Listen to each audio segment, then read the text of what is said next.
KFWB News Talk 980. Hello, how are you? My name is Les Brown. I'm Mrs. Mamie Brown's baby boy, and we thank you so much for dropping by and joining us today.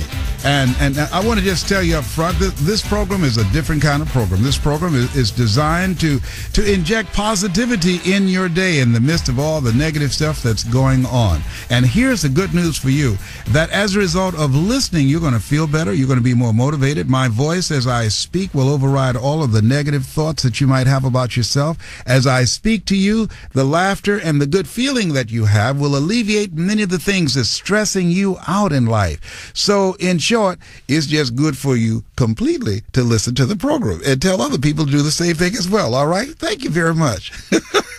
We talk about things that don't involve politics or the problems of the world, but just human interest stories. And today I want to hear about your comeback story. Let me tell you what triggered this. I don't know if you saw today's Los Angeles Times, the front page. If you don't have a hard copy, then pull it up on the internet right now.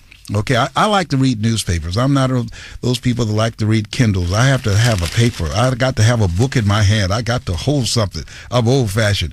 But as I was looking here, it says this. You see the devastation of the tornadoes that have been striking across the country. 240 tornadoes hit 14 states. I'm sure you've heard about it, killing 44 people.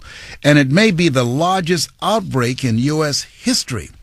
As I was looking at the two people on the front page of the Los Angeles Times, this picture here, right in the thick of it, Nathaniel Ramsey comforts Megan Hurst outside of what's left of her grandmother's house after a tornado hit in Askew, North Carolina. She said, well, one city official said, you just don't realize how powerful these storms are until you experience them. And what triggered me is they've got to start all over again. This is a comeback story. They've got to have a comeback plan of action.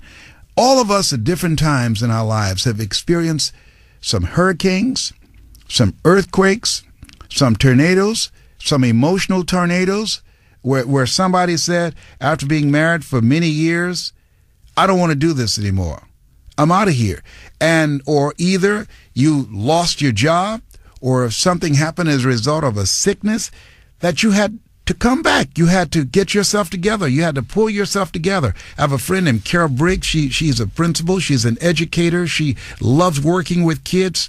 And so she had a hip replacement. And so she's now involved in physical therapy. And I remember seeing her a few weeks ago. She had a very pronounced limp, but now with the physical therapy, that limp is becoming less and less noticeable. She's working at it.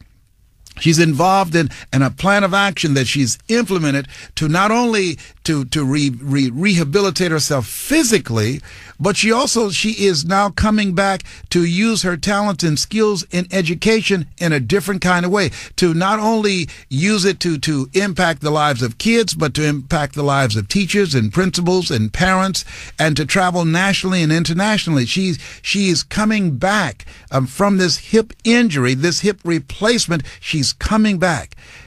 What is your comeback story? What is it that you had to come back from an illness? Let me tell you what happened to me.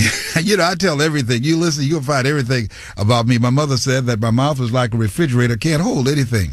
I had a shot this morning. And so fortunately, I've got somebody who's got my back. My business partner is a doctor, so she came into the room as the doctor that was there to give me a shot. And so when he took the needle out, my business partner, who's a doctor and who loves me and cares about me, and I the same about her, she knows me very well, and she knows that I'm a wimp. I just can't take pain. So she said, Les? I said, yes. She said, don't look back. I said, what do you mean? She said, please do not look back at this needle. And so she tried to give me a suggestion. She says, Les, now, I had a patient say to me, and a doctor verified it, that some patients, in order to help handle the pain of a long needle, that they spank the spot where they're going to be receiving the shot. I said, what do you mean? Well, they hit the area real hard. So I said, you mean like the Dr. Robinson's going to spank me? And he said, well, no, I'm not up for that. I said, excuse me, sir, I'm not up for you spanking me either. Trust me on that. You're not going to tell anybody that Les Brown was so scared of taking a shot that he asked you to spank him. Oh, no. It ain't that kind of party. Are you feeling it, brother? Up it here. So I said, okay, I'm bracing myself. Give me the shot. And so I took the shot like John Wayne, okay? I mean, homie took it. I didn't faint because I've been known to faint, because when he said, don't look back, Mr. Brown, because I've had several people who look back at the needle and they hit the floor. I said, well, trust me on this. My eyes are closed. I'm tense. He said, tell me when you're ready. I said, I'm ready. And he gave me the shot. No, I didn't pee. My water was going to break. I get excited. I got to go to the bathroom. Okay. No, I took the shot. I didn't faint. I didn't wet on myself. I took it, and it wasn't as bad. And they both were impressed. I was impressed. This was a lucky day for me.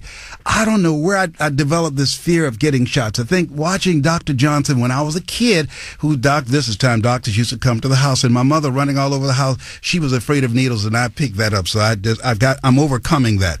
At any rate, I felt so good after the good news they gave me, and I'm just thinking about, here I am, I'm coming back from a physical challenge. I'm coming back from doing radio many years ago, and now I've been speaking and training and developing speakers and traveling all over the world. Now I'm in one spot, and I'm coming back. I'm reinventing myself. I'm starting a new life, a new chapter for myself. I want to hear your comeback story. What is it that you had to come back from? What is it that you had to deal with?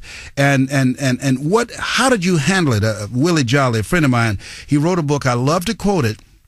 And the title of the book is called A Setback is a Setup for a Comeback. What setback have you had in your life?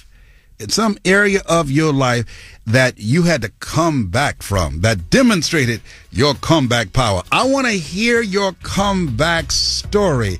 My number is 888-539-2980. I used to have a nationally syndicated talk show 10 years ago. They fired me and I fired myself, but I got my mind together and I came back. What's your comeback story? The number is 888-539-2980. I want to hear from you because you're going to inspire someone. You're going to encourage someone, because what's possible for one is possible for all. My name is Les Brown, and you're listening to KFWB News Talk 980.